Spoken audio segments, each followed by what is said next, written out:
A graça e a paz do Senhor Jesus, amém, irmãos? Nós vamos dar continuidade aos nossos estudos, né?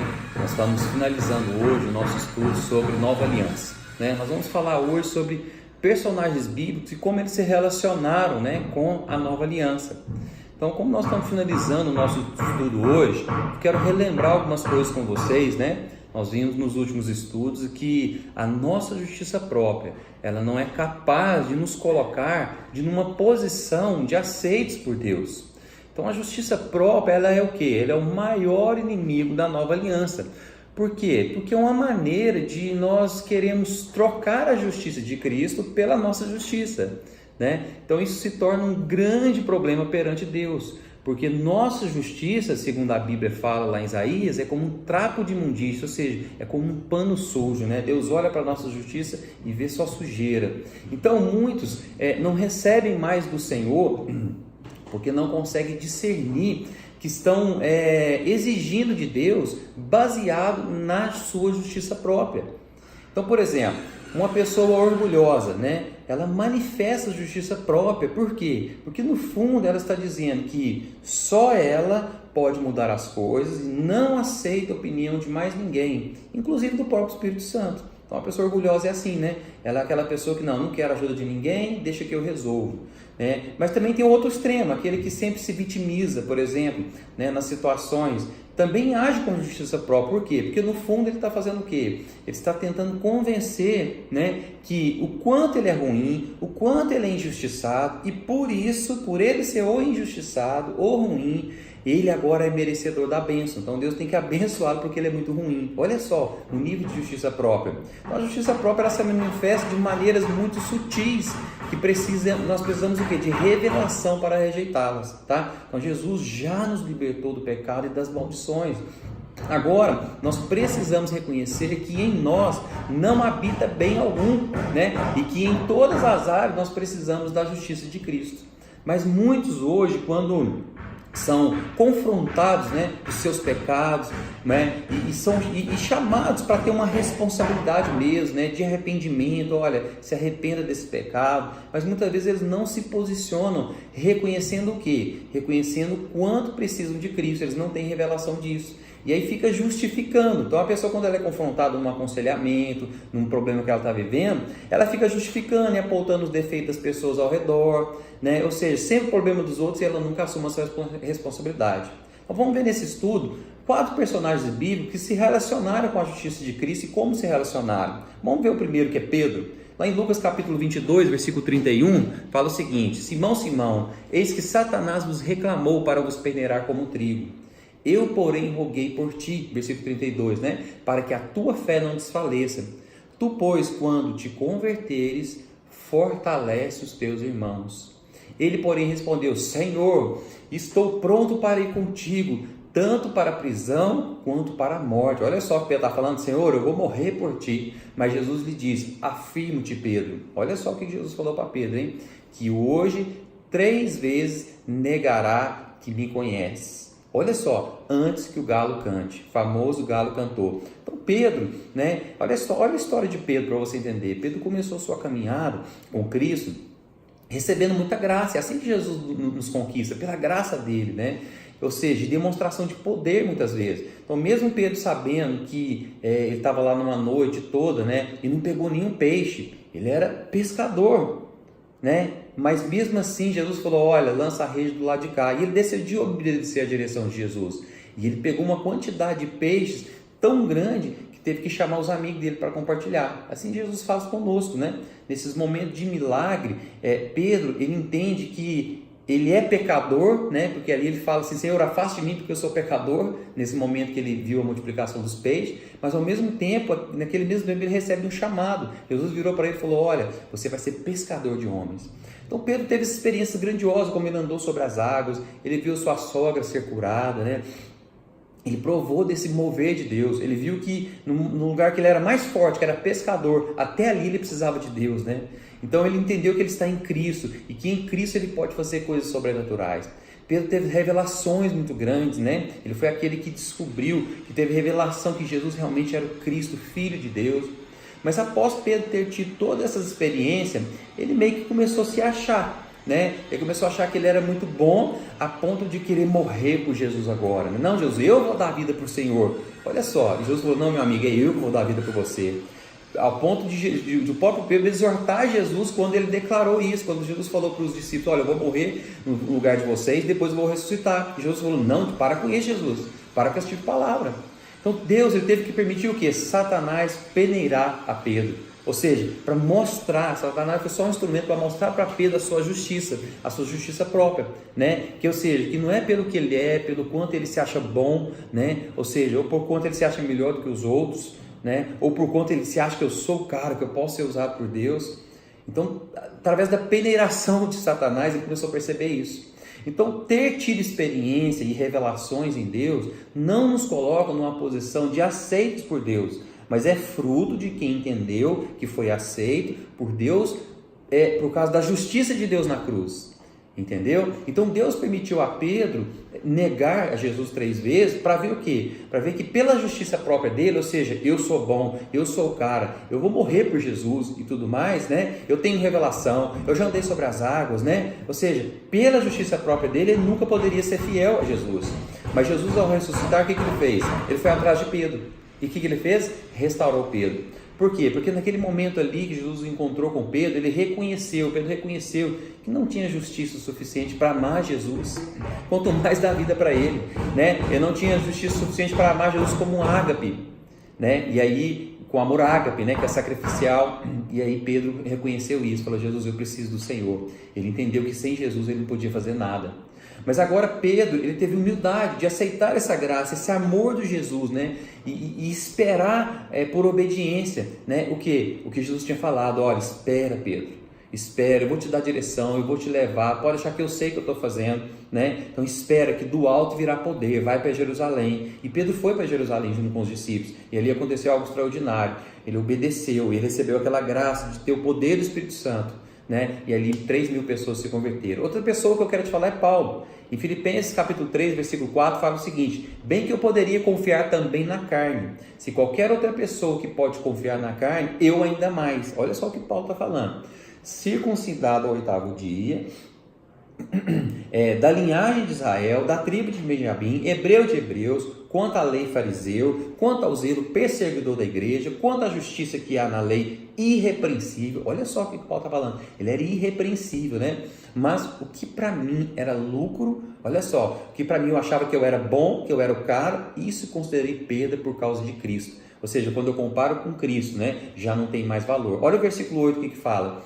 Sim, deveras considero tudo como perda por causa da sublimidade do conhecimento de Cristo Jesus, meu Senhor, ou seja, o meu Salvador, aquele que morreu por mim, por amor do qual perdi todas as coisas, as que eu considero como refúgio. Ou seja, eu considerava que eu era bom por causa disso, mas depois que eu conheci a Cristo, eu vi que não é nada, para ganhar a Cristo. Versículo 9, e ser achado nele, olha o que Paulo fala, ser achado nele, não tendo justiça própria, que procede da lei, senão a que é mediante a fé em Cristo, a justiça que procede de Deus, baseada na fé. Olha o versículo 10, para conhecer e o poder da sua, para o conhecer e o poder da sua ressurreição e a comunhão dos seus sofrimentos. Olha só o que Paulo está falando, para ter o poder e a ressurreição, você precisa abrir mão da sua justiça própria e ter comunhão nos seus sofrimentos, né? Conformando-me com ele na sua morte, ou seja, preciso me identificar com a cruz, com a morte dele, para de algum modo alcançar a ressurreição dentre os mortos. Que versículo poderoso, irmãos, esse versículo já fala tudo, né? Paulo foi um fariseu, considerado o quê? Irrepreensível perante os homens. Seus títulos, seus estudos, né? As suas atitudes, né? O deixava se achando merecedor da bênção de Deus. Mas um dia Paulo teve um encontro com Cristo. E toda essa justiça própria dele foi por água abaixo, né? Ou seja, ele viu que ele não era tão bom assim, que perante Cristo a justiça dele é como um trapo de imundícia, a ponto de Paulo simplesmente declarar o quê? Que não quer ser achado na sua justiça própria, mas ser achado na justiça de Cristo. Então Paulo teve revelação que nele, né, ele declara isso, que nele não habita bem algum, e ele precisava de um Salvador, né? Então o que é não habitar bem algum? É você reconhecer que em você não há justiça nenhuma. Então ele entendeu que Por mais que perante a igreja ele era uma pessoa diferenciada, um cara estudado, que todo mundo reconhecia, né? Isso não era base para lhe tornar um verdadeiro homem de Deus. Irmãos, aqui está o motivo de muitas quedas de homens de Deus. Aqui está o motivo porque muitos homens de Deus travam o mover na sua vida. Por quê? Porque começa a se achar demais. Então Paulo declara que, esquecendo das coisas que ficaram para trás, ou seja, dessa minha justiça própria, ele prossegue para quê? Para o alvo, que é cumprir o chamado em Cristo, ou seja, eu quero a provisão de Cristo em mim. Então ele entendeu que a justiça de Deus, ele entendeu o que é a justiça de Deus e declara que, pela graça, ele era alguém capacitado para fazer coisas até maiores. Ou seja, a minha justiça me leva até aqui, agora a graça me impulsiona muito mais longe do que eu imagino.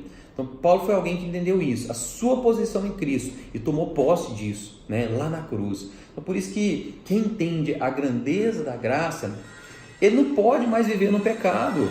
Como que alguém entende o quanto foi amado, o quanto foi perdoado? Jesus morreu na cruz para que eu viva pecando agora? Não, ele morreu para te livrar dessa escravidão do pecado. Né? Então quem entendeu isso não vive mais no pecado. Por quê? Porque agora ele está ele está em Cristo, naquele que venceu o pecado. Então Paulo fez obras maiores que os outros apóstolos. Por quê? Porque ele não se apoiou na sua justiça própria, mas creu que na justiça de Cristo. E que por causa da justiça de Cristo foi liberado da cruz um poder ilimitado, né? Que foi liberado para que ele possa cumprir o seu chamado. Então quando ele vai fazer alguma coisa, ele não olha para ele e ele fala assim, eu sei que Deus vai me abençoar. A força de Deus, a obra de Deus vai ser completada nesse lugar que estou agindo. Paulo foi alguém que entendeu. Outro personagem que eu quero te falar também é João. Vamos ler lá em João capítulo 20, versículo 2. Olha só, o evangelho de João. Então correu e foi ter com Simão Pedro e com outro discípulo, a quem Jesus amava. Olha só, o próprio apóstolo João está se referindo a ele mesmo como a quem Jesus amava. Olha só, e disse-lhes, tiraram do sepulcro o Senhor, não sabemos onde o puseram. Olha só, estudiosos dizem que João foi um adolescente, né, quando começou a caminhar com Jesus. Ele era um jovenzinho. A Bíblia nos relata que ele teve o privilégio de quê? Teve o privilégio de deitar a cabeça, né, no peito do mestre. Mas João, ele se autodenomina como o discípulo a quem é amado por Jesus. O discípulo a quem Jesus ama. Olha só, ele escreveu isso porque nesse versículo nós vemos é o próprio João falando sobre ele, né? Então, para alguns, o que isso pode parecer? Isso vai parecer uma certa presunção, o cara está se achando, né? Como alguém pode declarar que, eu sou amado de Jesus? Então, tem gente que acha que é presunção, mas normalmente são pessoas cheias de justiça própria. Mas João foi alguém que entendeu que sua justiça própria não levaria a lugar nenhum. Ele entendeu o quanto ele era pecador, de onde Jesus o tirou e o privilégio que ele estava tendo de ser chamado por Jesus. Ele entendeu que, mesmo se tornando um apóstolo, agora eu sou o apóstolo João, né? Sua base para se relacionar com Deus, sempre o quê? Sempre seria que ele nos amou primeiro, ou seja, Jesus me amou, ele me escolheu, ele me separou, mesmo eu sabendo que eu sou imperfeito, ele me amou e ele vai me usar, ele vai completar a boa obra que ele começou na minha vida. Então João foi alguém que não olhava para si, mas olhar nem para a sua justiça própria. Ele simplesmente cria no quanto foi amado por Jesus e principalmente ao lhe dar a sua justiça, né? Cristo nos deu a justiça dele e levou o nosso pecado nele. O resultado disso foi que João foi o único que teve essa intimidade de colocar o peito, né, a cabeça no peito de Jesus, e foi o único também, olha só que interessante, todos os apóstolos se afastaram quando Jesus foi crucificado, mas João estava aos pés da cruz junto com Maria. Então, quem entende o quanto é amado, quanta graça foi derramada, o quanto Jesus acredita em você, o quanto a justiça de Cristo é verdadeira, te coloca numa posição de aceitável por Deus, o quanto a justiça de Deus em Cristo ela é poderosa, né? Ou seja, quando você entende isso, você consegue agora ir até os pés da cruz, e você consegue declarar que é muito amado pelo Senhor. Agora Pedro, que foi um dos exemplos anteriores, o que ele falou? Ele se apoiou na sua própria força. Eu vou dar minha vida por ti. E o que aconteceu? Ele negou Jesus. João se apoiou no quanto foi amado e não negou Jesus. Olha só que contradição, né? E o último que eu quero te falar é Judas. Vamos ler lá em Mateus capítulo 27, versículo 3. Então Judas, o que o traiu, né? Que Judas, você sabe que ele traiu Jesus, vendo que Jesus fora condenado, ou seja, Judas tinha percebido que Jesus estava sendo condenado, tocado de remorso, que é diferente de arrependimento, devolveu as 30 moedas de prata aos principais sacerdotes e aos anciãos, dizendo: pequei traindo sangue inocente. Eles, porém, responderam: que nos importa? Isso é contigo. Então Judas, atirando para o santuário as moedas de prata, retirou-se e foi enforcar-se. Então, segundo algumas linhas psicológicas, né, da psicologia, Judas era um dos discípulos mais sensatos, né? O Augusto Cury fala isso, que se fosse fazer uma análise psicológica, ele era um dos mais sensatos, porque ele tinha pensamentos lógicos como: vamos vender esse perfume caro e vamos dar aos pobres. Então eram pensamentos que pareciam ser muito sensatos. Mas Judas foi alguém que caminhou com Jesus, teve o chamado de Jesus em Cristo, né? Experimentou do poder do alto, mas não entendeu que Cristo seria a sua justiça perante Deus. Judas agiu em justiça própria, quando ele, por exemplo, a Bíblia fala que ele roubou o dinheiro que era ofertado para a obra de Jesus, né? Ele era o tesoureiro. Então, alguém que chega a roubar, né? No fundo ele está declarando o quê? Que eu sei o que é melhor fazer com esse dinheiro, eu sei o que é melhor. Jesus não está sabendo o que fazer com esse dinheiro. Eu sei o que eu vou fazer, eu vou pegar para mim, já que não é bem utilizado ali, eu vou fazer do meu jeito. Ou seja, isso já era sinal de justiça própria na vida de Judas, né? Judas chega ao ponto, irmãos, de não mais acreditar na missão de Jesus. Por quê? Porque ele entregou Jesus aos soldados romanos. E ele se firmou nos seus pensamentos de justiça própria, né? Querendo mostrar que o que importa, na verdade, né, era ser ele mesmo, Judas, abençoado com as 30 moedas, né? Ou seja, não, eu sou merecedor dessas 30 moedas porque Jesus não está sabendo me direcionar. Então, eu sou abençoado a qualquer custo. Eu vou fazer o que for necessário para ser abençoado. Eu vou abrir mão da justiça de Cristo, vou fazer do meu jeito, da minha justiça própria. E muitos agem assim com Deus e não aceitam o processo de tratamento da justiça própria, porque isso afasta a gente de Cristo, né? Então, muitos agem como Judas e acabam dando um jeitinho para serem abençoados, pelo próprio entendimento lógico, né? E aí, mas Judas, ele caiu em remorso por ter traído Jesus. Só que ao invés dele seguir o caminho da justiça de Deus, né, ou seja, se arrepender, clamar por Jesus, falar: Jesus, eu já vi que eu não dou conta, como Pedro fez, né? E eu preciso do Senhor. Pedro foi confrontado e ele aceitou o confronto de Jesus e se humilhou e aceitou Jesus ali como Senhor e Salvador da vida dele, mas ele fez o que? Judas foi para o suicídio. Então o que é o suicídio? É uma maneira de justiça própria, irmão. Seria como se Judas estivesse declarando o quê? Que para a vida dele não tem mais jeito, mas eu mesmo sei dar um jeito na minha vida, eu vou me matar. Olha só, é um tipo de justiça própria, né? Ou seja, Cristo não é suficiente para me salvar, Cristo não é suficiente para mudar a minha vida, né? Então nós devemos ter temor, irmão, quando nós queremos fazer as coisas do nosso jeito, sem ouvir o Espírito Santo. Ele vai nos guiar toda a verdade, essa palavra. Ele colocará em nosso coração tanto o querer quanto o realizar de Deus. Então, irmãos, tenha muito cuidado com a justiça própria. Ela se manifesta de muitas maneiras em nossa vida. Nós vimos 4 personagens bíblicos, como eles se relacionaram, uns de maneira certa, outros de maneira errada, outros começaram bem, terminaram mal, outros começaram mal, terminaram bem. Então nós vamos terminar aqui esse estudo da Nova Aliança. Esse estudo é interminável, né, irmão? Nós temos muitas coisas para falar, tá? Mas nós estamos no nosso projeto dos Grupo Vida, né? Então nós vamos agora, você que está nos estudos da célula, seguindo a célula, você que não montou o seu Grupo Vida, né? Teve uma certa dificuldade. Então assim, fique em paz com relação a isso. Ore a Deus pedindo, todo o que pede recebe, tá? Se você quer realmente participar desse movimento, pede que Deus vai te dar pessoas para liderar o Grupo Vida. Mas ao mesmo tempo agora, nós vamos encerrar esse estudo da Nova Aliança aqui, e a partir da próxima semana você vai seguir os estudos que estão no site da igreja, tá? Então você vai lá, pega os estudos, tem lá semana 1, semana 2, semana 3. Se você vai começar agora, pega o estudo da semana 1, passa na sua célula, segue a dinâmica, o vídeo está lá, o boletim está lá, tudo no site, tá bom? Se você tem uma dificuldade com relação a isso, procure a secretaria da igreja, né? Que as secretárias ali, a Gisele, a Icleia, os pastores vão te orientar, tá bom? Mas é importante você andar debaixo da nuvem, né? Deus está movendo através dessas palavras que o pastor Daniel tem postado, e que você obedeça esse mover de Deus, siga essas instruções, tá bom? Vai te abençoar muito, vai te ajudar muito, porque a palavra da célula praticamente era ministrada pelos vídeos do pastor Daniel. Olha que privilégio, você está tendo o próprio pastor Daniel ministrando na sua célula, né? E porque são vídeos mais curtos, então dá tempo de passar os vídeos. Então, esse é o nosso último estudo e nós vamos voltar, se Deus quiser, mais à frente com novos estudos, mas por enquanto nós estamos aí seguindo realmente esses estudos do Grupo Vida, que cremos que é uma direção de Deus e que Deus vai mover através disso.